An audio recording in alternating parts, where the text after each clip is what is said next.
Well, hello and welcome to Style RX Behind the Curtain, where Amy and I just give you the ins and outs of what this cabbie career really means for us and what it means potentially for you. Usually we like to share the first Wednesday in every month with we like to share another stylist with you so you can hear some different stories. But we thought, it's been about 6 months since we started this project, and maybe we'll just talk a little bit more one-on-one with each other.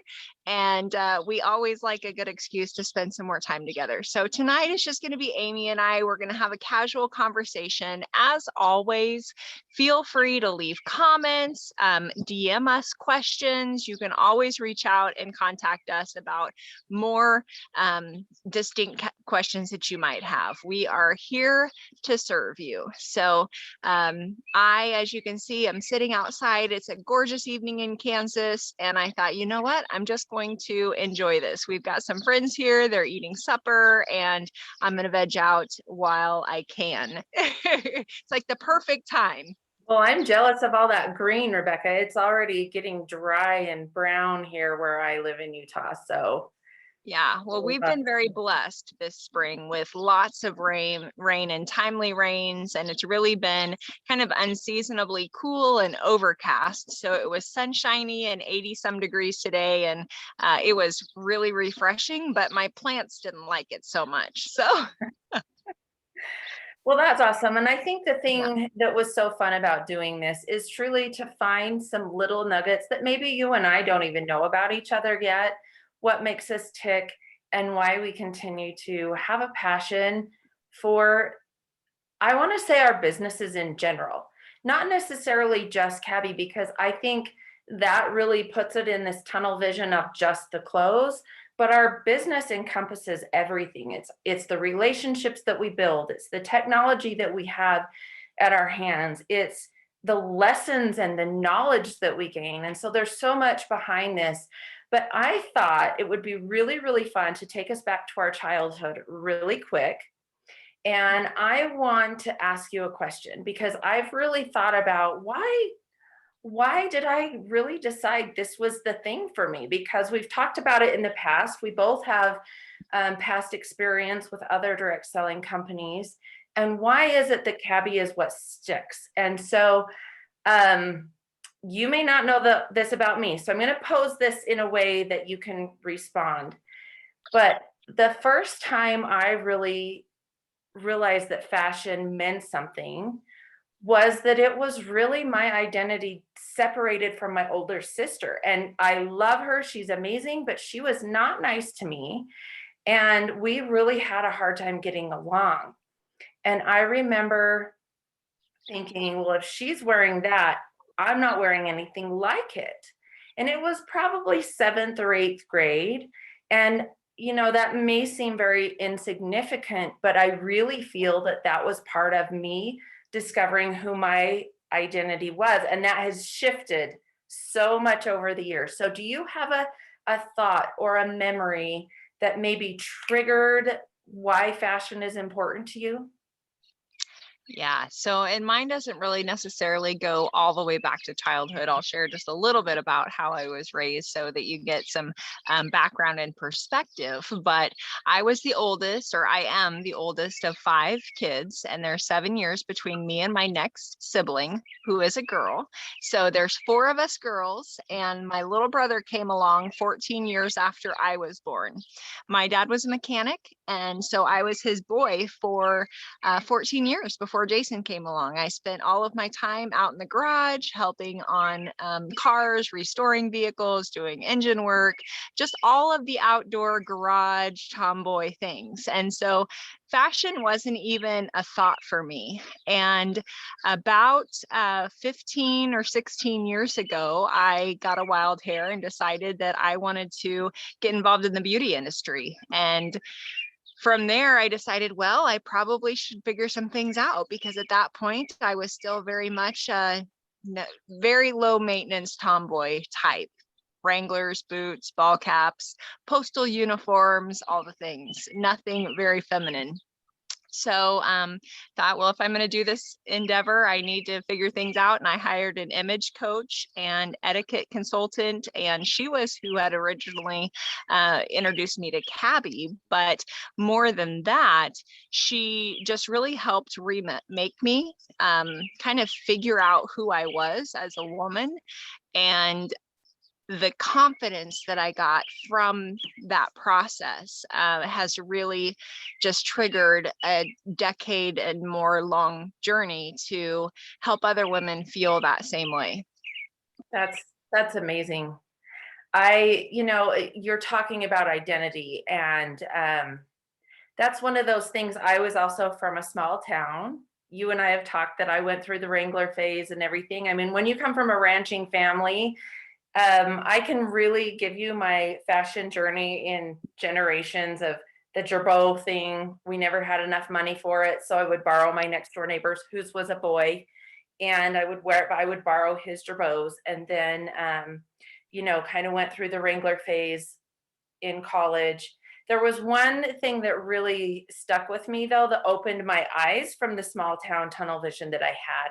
And I did have a chance. Now, I will say my sister did this first, and I never thought I would do it. But in Utah, we had this department store called ZCMI. And it was a Utah-based department store, but it was if you went to Nordstrom's, you also went to ZCMI, but ZCMI maybe wasn't quite as fancy.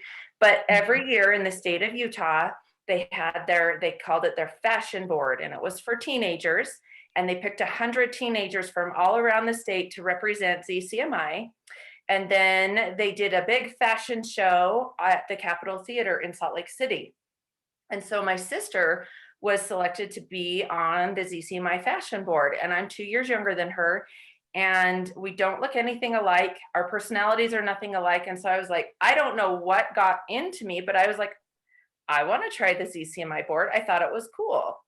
One thing that that she did that I was like, okay, well, I ended up being selected with my girlfriend, and we got to do this fashion show. We had our pictures hung in every ZCMI. They were just like this big on one wall throughout the state. But the Capitol Theater show was really interesting because I was never into drama, never did musicals, anything like that. So it was the first chance I had to be on a stage in front of people showing fashion. And the cool thing was we got to do a bridal show too. So they picked a bride. If you were really lucky, you got to show a bridal gown at a different occurrence. And I remember just crying because I hated the bridal gown they picked for me.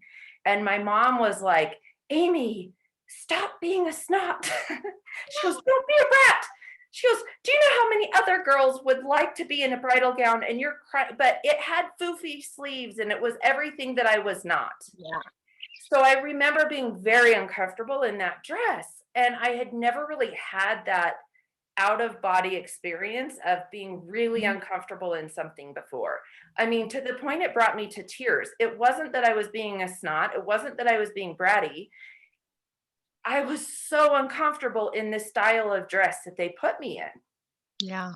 Fast forward a year later, I actually got to go back and work with the retail buyers of that store. And I got to be behind the scenes on the photo shoots for the next girls. And they called me the little merman girl because I didn't even know how to get them coffee. Like when I say I got brought out of the tunnel vision of the small town, and my options were to be a hairdresser, to be a nurse, or to be a school teacher. That was all I knew. And so it really kind of opened my eyes up that there might be something else out there. I didn't know how to attain it. I didn't even think it was something possible for me. And I kind of never thought twice about it again. But looking back, that really was probably what made me think I could possibly do this. And I mean, I was like you, Rebecca. I was my dad's tomboy. There were 5 girls. I was the one that could kickstart and drive his Kawasaki 250 motorcycle. I was the one that could go camping. I never cared if I put makeup on. And so it really is interesting to see how this business now still will adapt to my life. I can still be very functional And yet I found my femininity and my identity through fashion and the way I express myself through fashion. And it's almost come full circle. Yeah, and I think for me, I've always had an eye for different entrepreneurial opportunities. And one of the big draws for me with this particular business was just how beautifully Cabi has encapsulated everything. I mean, it's just truly wrapped up with a perfect little bow, and you have this business that you don't have to source from different designers. You don't have to figure out a marketing plan. You don't have to figure all of these things out. And so rather than investing hundreds of thousands of dollars in inventory and fixtures and all of the things in a traditional boutique, we get to have that right here. And so I think that was the other huge thing for me. And really, Kevin, my husband, saw that even before I did. He was the one that said, well, why haven't you applied to see if you can, be accepted? And it's just more and more that is, it's just so fantastic. And there's not, I think the other piece for me, as far as the business and why this jives and resonates with me, is just there's no frenzy to this. We're very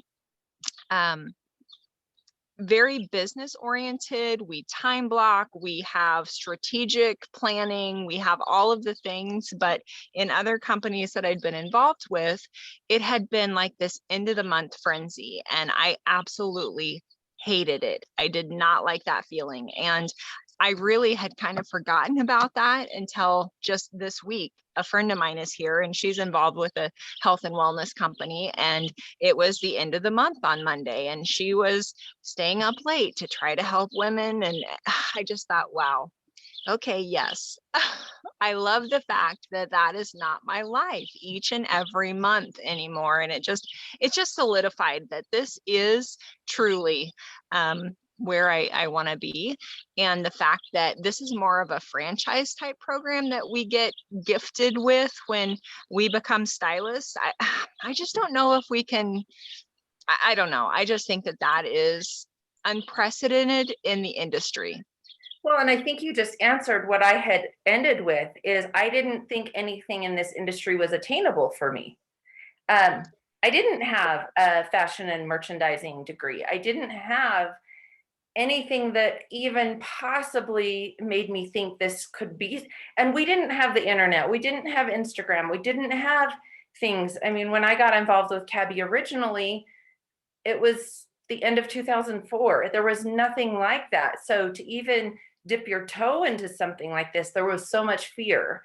Well, fast forward all these years, I've been a stylist now, my second cabi career. I'm in my 12th season. You're in your 13th.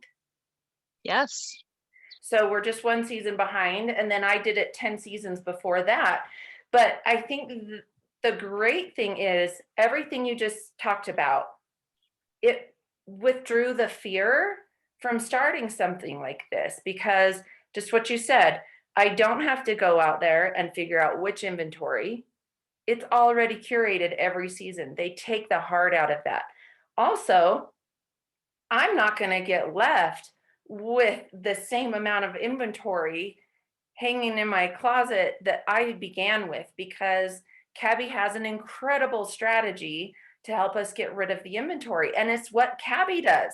I mean, we know that retail companies are shutting doors, brick and mortar stores are closing down. I mean, the ZCMI store I spoke of, it had been around over 100 years, and it is not around. It hasn't been around for 15 or more years because they shut down. And so, going into January, which is going to be Cabi's 20th anniversary, there is something that works. And, our opening just told our audience, the people that know us and love us, we really didn't intend to be here. We didn't have to have that background to get started.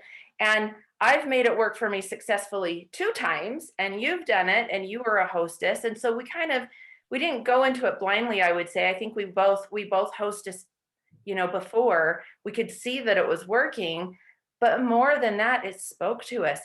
it made me feel whole. I don't know if that sounds weird, but I know I have a lot of clients that would relate to that, because my first touch with this, I was a young mom of boys. I'd lost myself in their care. Then my husband got sick. There's a whole mess to behind why I'm saying I felt whole again. I felt like I could function within the mess, but still have something, a bright colored shirt or something that made me feel good that day.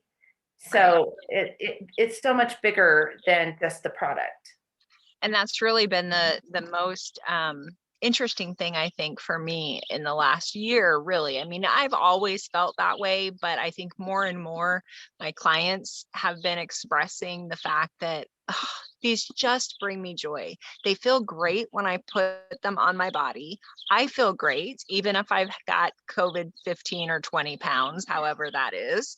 And I look good. And they just, I mean, I hear that over and over. And it's just such a joy to me that, I mean, I've always felt that way, but it's just a further affirmation when other women are talking that way. And I had just met a new client at a hostess's show here a couple weeks ago, and she was talking. She had shopped cabi before, but her hostess had, or her stylist had retired, and so she was new to me. And she just was going on and on about the quality and how much every time she puts one of her cabi pieces on, she just feels like $1 million. And so to know that I'm doing that for my women each and every day just makes me so happy. I remember having come aparts about not feeling good about what I was putting on my body. So this is fantastic. Well, let's talk about that, Rebecca, because that is the knowledge part of this. Anybody can go to any department store and find a cute shirt. Yeah. And anybody can go to any department store and find something that they will wear to work. Now, do they feel their best in it? I don't know. But how many clients have come to us and said, I have like pieces in my closet with tags hanging on. I don't have anything to go with it. I think the biggest thing behind that self-esteem is that we're not just selling them a shirt and then saying, oh, maybe see you later. There is so much knowledge that comes with just buying a shirt at retail cost. And then if you're a hostess, you don't have to wait till things go on clearance to get that 50 to 60% off discount. You're doing that and earning that by partnering with us. So it's such an amazing partnership that we have. But the knowledge, I can honestly say, I remember when we were called cabi consultants. And they made the switch and they wanted us to call ourselves stylists. And at first I was like, okay.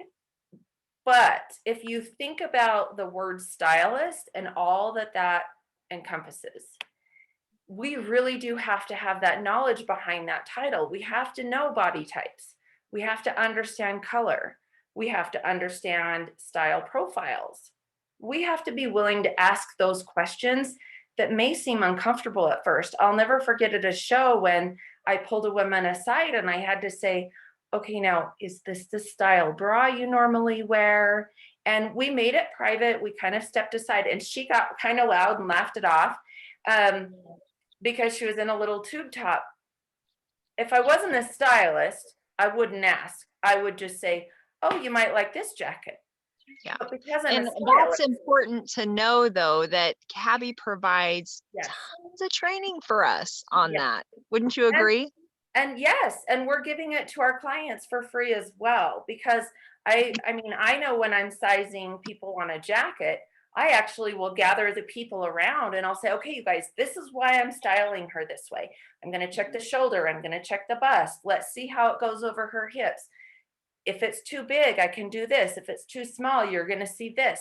And I want them to understand, because it also cements me as a professional. And I want to hand that off to them for free. So I really feel that being a cabi stylist is so different. And I love and I explain cabi as a franchise business as well, because it has also allowed you and I to get together in this way to find another service for our clients. Absolutely. Absolutely. I know for everybody watching, they may be kind of wondering about different keys to success, what we would attribute that to. And I think specifically for you, Amy, what I love to watch how consistent you are season in and season out and month in and month out. And you know, 2 shows a week, 2 shows a week, 2 shows a week. And I'd like for you to just speak a little bit to that, about that consistency that you've built with your business. And were you able to start right from the beginning with that, or is that something you've cultivated over the seasons that you've been a stylist? Well, it's a little bit of a mixed bag because I've done this twice. So when I first became a stylist clear back in '06, there really wasn't this cemented idea that if you get off strong in August, you're going to end stronger in December. It was, you have these minimums, do what you can to do them. August is kind of busy with school. So if you don't get going in August, that's okay. But my own personal goals, I never did less than 4 shows in August, where a lot of stylists back then maybe did a show or two just to hit their monthly minimum. So when I came back and when I decided to do cabi again, I actually had more fear going into it this time than I did the last time because I felt like I had to prove something that I didn't have to prove the first time. And so by then, and you had become a stylist for 1 season at that point, there really was already this culture of get going now and it will carry you through and front load your season. That is sort of where I ended my first cabi career. I knew that if I did well that first month, I didn't have to scrap to try and get through the end of the season. And so I think a lot of that is my own work ethic. And I'm very goal oriented. And so I just knew whatever I needed. But more than that, I didn't want my clients to miss out. And so now we have our first month booking bonus, our fashion flash, which, by the way, we'll be speaking about really quick at the end of this. But why would I want any of my girls to miss on getting an extra item at 50% off? So regardless of my business, I was reaching out to anybody I knew that really loved the hostess discounts. And I would say, look, you can get an extra item at 50% off in July or January if you book August or February. And so that was just that natural progression in my business. And thank goodness I had that mentality kind of when I ended my first business. But Rebecca, the one thing I want to talk about with you that I'm always impressed with is how you manage to travel and to make your business work when you need it to work. So because my kids are in sports or whatever, I always had to have a very set availability, and that worked for me. But you have always been able to say, okay, well, I'm going to work these 3 or 4 days in a row and I'm going to take things on the road. And we both do that, but you are really, really good about letting your hostesses know, okay, I have this month and this week, or this month and this week. Why don't you tell me a little bit more of how that came and how you still use it today, even with the technology? Yeah. Well, so lots of calendar blocking for sure. The other piece of that I would say, I have a lot of support here at home. My husband takes care of everything when I'm gone. We don't have children other than the 4-legged varieties. We have lots of those. So there's lots of things to take care of when one of us is gone. But I do have a ton of support at home. And then I always think about a 6-month mindset with my hostesses. So a lot of time, I mean, now I just kind of know what works. And so I know my gals that want to hit it right out of the gate and be the first to have a show, reserve those samples, get things done. And so we book those like in the spring, we book them for the fall and fall for spring. So it's just always kind of thinking ahead, but being just really strategic. But then also knowing that you may be running with your hair on fire for several days of a week or several days of a month, but then you also need to know that you've got to be able to step back and kind of regroup and get recentered on the things that you're working so hard for. So that's something that I still think is a juggling act, and I can always be better at that. But I think that support at home is huge. And then just being very strategic with your calendar, and also being very specific with your hostesses. Know when you're available to work, know when you're willing to work, and schedule in those time frames. Don't be willy-nilly about it. I agree completely. And, that's one of the greatest things when I bring women on to sell cabi. I have always told them to find their own people within the cabi community as well. That I do things a certain way, but I also understand she may not do it my way. And so I give her permission to find people that really help her in the ways that she wants to do that. And I think that's the one universal thing within the entire cabi community and everything, is that we have such a collaboration among women. And if we didn't have that, you and I may not have the relationship that we have. And so one of the greatest blessings of us finding our own people, right, is that now we actually get to collaborate even on team meetings. We help each other with, you talked about samples. So we make money three ways. We'll touch on it really quick. We get our straight commission. It is our retail sales. We are a straight commission company. That is it. So we get our straight commission. We get money from sample sales, recouping our initial investment to carry into the next season, which is incredible. And then I just mentioned team meetings. And the third way that we make an income is truly by leading others and leading them well. Well, sometimes we need others to help us to lead those other people. And it is really probably the most collaborative community I've ever seen in anything like this, whether it is hostess or client, sorry, speaking is very difficult tonight. Stylists going on to our Facebook page and saying, hey, I just took these pictures. I'm 5'2", 140 pounds. I'm wearing a size large. Go ahead and use them. So we can give them proper credit on social media and share their pictures. Or we use the tools that somebody else created. So Rebecca and I have been able to create Google Docs and back and forth different ideas for each other that is now elevating also the people around us. So I think that there is so much behind being a stylist that you would never even think could be a blessing in your life when you start a business like this. Yeah, I've even had clients, cute little Mary, she refers us to both. She'll say, I have two stylists, but I buy from one. Yeah. What a huge compliment that is, right? Right. To know and that is the culture of our business. And cabi has worked hard to cultivate that and perpetuate it. Well, and the great thing is, we know that we foster certain relationships. So it's never going to be Rebecca trying to pull Mary or vice versa.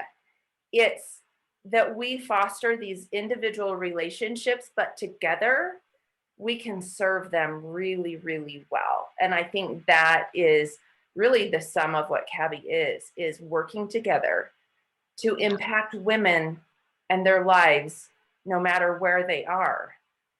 And it really is something so unique. Right. 100%. And I would say that what we were just talking about is one of the biggest unexpected blessings for me, just the collaborative partnerships and the relationships and the friendships, and just knowing that you've got people that have your back. That's been really, really huge for me. We do have 2 mandatory trainings a year, and usually they're in person. They've been virtual the last couple seasons, but I think that that's really, really important for just the culture of our company as well, because we're all together in one place. We all are hearing the exact same things. We're getting the training that we need to then bring the line so professionally to our clients.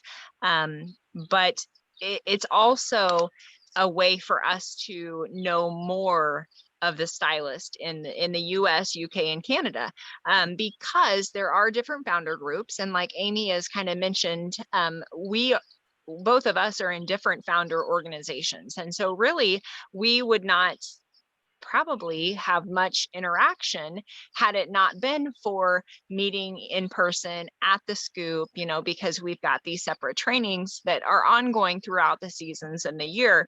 But that's just been huge for me. And being able to hear from women that are coming from all different things. I mean, whether it's a military background, or maybe it's a stylist that has 10 kids and is selling a crazy amount of clothes every season. And you're just like, how are you doing this? And just the inspiration, but also the validation of, hey, this is possible and you just need to figure it out. I think that that's so important for us to see that. Well, and I coached my team leader last season into renewing. It was last summer actually for fall. And I just got a text from her. She's had to move. She's took a part-time sabbatical. And I got a text from her today saying, thank you for sharing the line with me this season. It kept me involved. I decided to renew again. And how cool is that? That there is not, no matter when you start your cabi career, you have an equal opportunity to be successful. And truly, Rebecca's right. But it is such a compliment to our executive team, our design team, that we've been able to go through COVID, through last minute shutdowns where our in-person training was canceled and they had to come up with a plan B within months, because we go every January and every July. And because the shutdowns had started in March, they didn't have a lot of time for a plan B, and they made it happen and they made it work. And we are going to be virtual again in July. So if you're thinking about becoming a stylist, the great thing about the virtual Scoop is it does save you the money from the cost of the hotel and travel, but you do not want to miss January, because it will be cabi's 20th anniversary. We will be in person in Arizona, and they are dying to get back in person like the rest of us. And I don't know about you, Rebecca, but I get the sweats thinking about giving you a hug. Like I am, I am going to bring my running shoes, no high heels. I am going to be sprinting around finding the people that have carried me through this business for 2 years. And I think that is something that, I mean, by the time we get there, it will almost be 2 years of virtual trainings. But our corporation, our corporate executive team, the people behind the stylist business is like nothing else in the industry. I have this inner loyalty to them that I can't explain, because I've seen the sacrifices that they've made. Because they could have easily taken the will and said, okay, we're just going to start getting rid of our inventory a different way. But they did not cut our necks, if that makes sense. They have never put a noose out there for the stylist. They have always said, you know what? We need to elevate them. And by elevating us as stylists, they have come out of this so well. So I think if anything, it is to understand that they hear us, they see us, and they actually listen to us.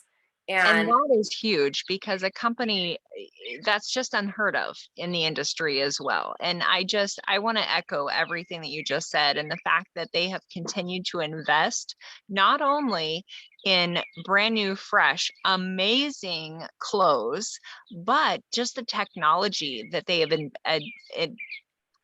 invested in the last 18 months. It's been crazy. And how quickly, again, our IT department, I don't know, I want to give them hugs. I hope that they bring them to January Scoop, because they have just worked miracles absolute miracles. When COVID hit and things shut down, they didn't say, oh, okay, well, I guess we're going to sit on our hands and see how this goes.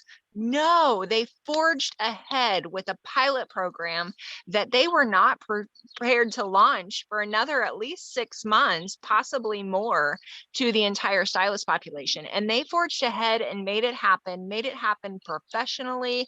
They were on hand with tech support. I think that just the immense amount of support that we have in at all levels, and just the fact that, like you had said, our leadership team has such faith in us and confidence in our abilities, that they just continue to invest in us and just jump off and find their wings on the way down, because they put so much trust in us. I just sometimes can't believe it. Well, and I think I almost misspoke a little bit, because I was just thinking, a year ago when we were at the shutdown, Kimberly Inskeep, our president, no, she's not our president. Sorry, she used to be. Katie Malone, our president, all of them, they would come out and say, you know what? You may not sell a single shirt, but women need to feel loved right now. And so they did all of this because we care about you as our clients. We care about you as stylists. They knew that we still needed to gather in any way possible, that if we allowed women to feel isolated, the world would be worse off. And so they really were behind all of this so that we, yes, could stay in business. We cannot ignore the fact that we all needed that financial boost. But they knew mentally, emotionally, we needed to stay in touch. And they did. They pushed that pilot through so that front row, cabi tap, all of the things would be fully functional.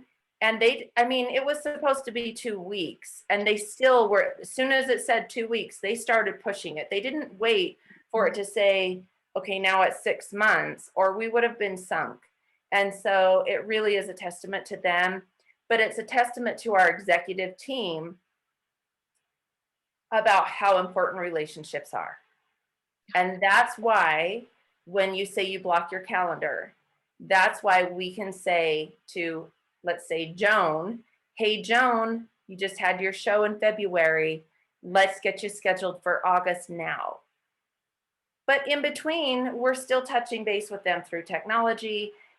So I don't know. I think that's a good way to wrap this up, Rebecca.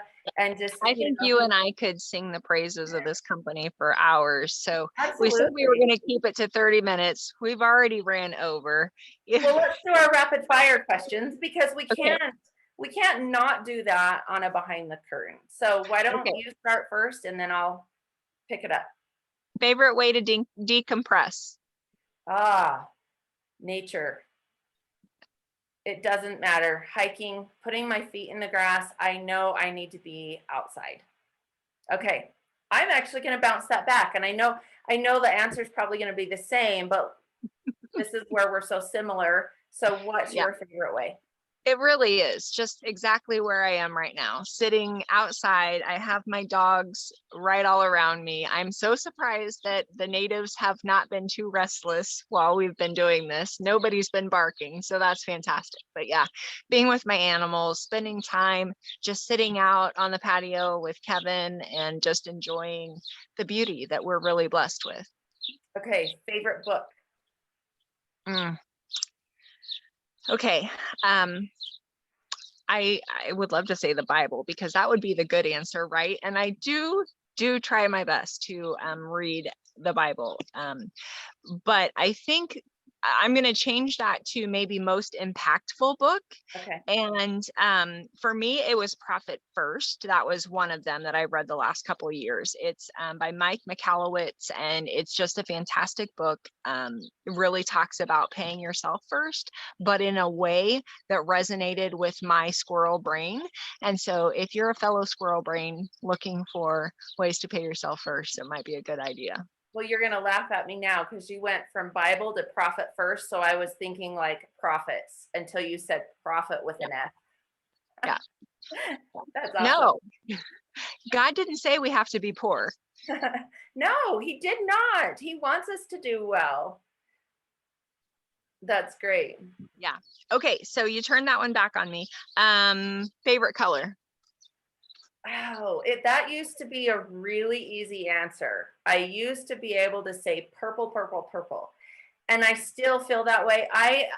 If you look at the greens, I like grade tones behind them. So I love bold colors, but I would say turquoise, purple, not really pastels, but kind of in that subtle scheme of color.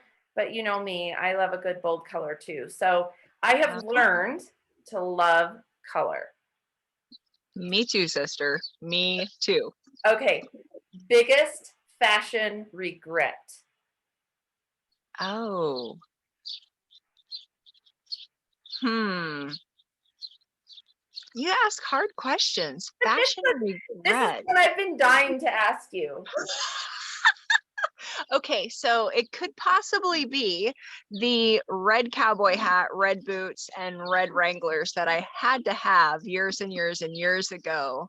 I look at those pictures and think, what on earth were you thinking? That's my fashion regret. Okay, but you're gonna laugh at this. So I have a picture of me on my horse. His name was Buck for the hometown parade with red Lady Roper boots, a red bandana tied around the horse's neck. Okay. And I had the Lady Roper pants with the one leg red all the way down to the cowboy toe so that it matched. I was really about matchy back then. Well, because would you even be qualified to be a rider if you didn't match your horse? I mean, No, and I didn't do like rodeos or anything like that. I was really just a country girl that was raised riding quarter horses on our property, but I got to be in one parade. And that one parade, I matched from head to toe. yep. Those All good right. old Garth Brooks shirts started that trend. Oh, Garth. I hope that one does not come back. No, because they were really thick and canvassy. I don't even know why people wore them. Kind of waxy. Yeah, that and then the like landscape pictures that were on the yoke of the shirts back then. Yeah. No, thank you. Okay, I think you're up on the, don't ask me a hard question this I time. just asked you, what was your biggest fashion regret? Oh, okay, I'm up then. Favorite guilty treat or pleasure? Oh, well, that's easy. Chocolate, but it's got to be dark chocolate. Now, I've graduated with age from a Diet Coke to sparkling water because I really just need the fizz. I don't need all the crap. But even my daughter was trained. If I was ever having a rough day, she would come to me and say, Mom, is it a Swedish fish and Diet Coke with a little chocolate kind of day? And she would bring me we did these little snack pack baggies, and they would either have almonds and chocolate chips and a Diet Coke, or if I didn't have the chocolate chips, it would be almonds and Swedish fish and a Diet Coke, and we would watch an episode of Friends. So that was, how I would decompress if I couldn't go outside, if I had her, or if I was just sad. So for sure, chocolate. Yeah, good. Speaking of Friends, I sure enjoyed watching that homecoming. Thank you for that. Nice. Yeah, it was very a nice. sweet reunion. It's interesting to see how they've aged, for sure. And how well the women have aged. Oh yes, nothing like a little filler here and Botox there. Yeah, they look good. Mm-hmm. Okay, well, should we end it? That was so fun. I think we could talk for hours, like I said, but you bring us home, Amy. All right, well, I will bring us home, and I just want to say, if you're watching this on the recording, thank you for doing that. If you have not shared our YouTube channel, Style RX, with 3 people that you know would love this, go ahead and do that. We would really appreciate it. Also, make sure to subscribe and ring the bell. You can find us on social media through Instagram. You can find us in our private Facebook groups if you want a little more intimacy with us individually. We both have a private Facebook group.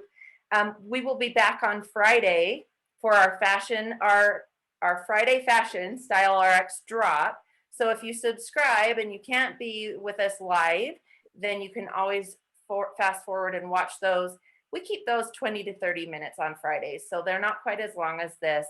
But truly, we just want to thank you. Oh, really quick, it is June, so we want to remind any hostesses that may still have remaining benefits in your hostess bank.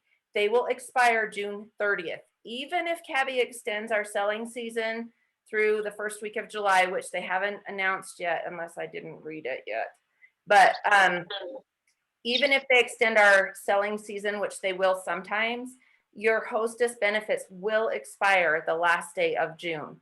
So make sure you utilize those 50% off discounts. We don't want you to lose those. Also, if you have not booked for fall, get in touch with us.